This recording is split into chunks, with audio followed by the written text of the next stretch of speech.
There are new developments tonight in a pending federal lawsuit against two Windsor police officers. Nearly 2 years ago to the day, the duo pulled over Army Lieutenant Karan Nazario for a missing rear license plate. It would eventually turn into a controversial traffic stop. Angelique Arentock sifted through fresh documents filed in court. Attorneys filed these documents in court ahead of the highly anticipated jury trial in January. They essentially cement the plaintiff and defendant's position surrounding the case. 13 News Now showed you the body cam footage first, a 2020 traffic stop in which then Officer Joe Gutierrez and Officer Daniel Crocker draw their guns. Gutierrez would eventually pepper spray Karan Nazario.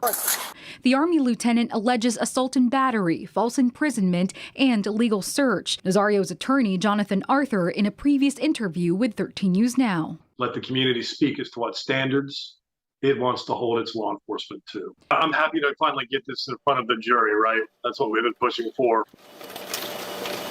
In a document filed November 30th, Arthur writes in part, the defendant's conduct was not only objectively unreasonable, but that they were acting with malice. I'm honestly afraid to get out. Get out. Yeah, you should be. Get out. Attorneys for Gutierrez say in their memo, the evidence will show that in light of Mr. Nazario's steadfast refusal to comply with repeated lawful orders, Mr. Gutierrez used reasonable force to control the situation. In the memo for Crocker, his counsel echoes that sentiment. An attorney tells me by email they believe Officer Crocker's position is sufficiently stated in his pretrial brief. Their court document also says in part, Nazario is expected to attempt to introduce testimony and evidence related to racial demographics in order to mislead the jury into believing that the incident was racially motivated. Angelique Arentock, 13 News Now.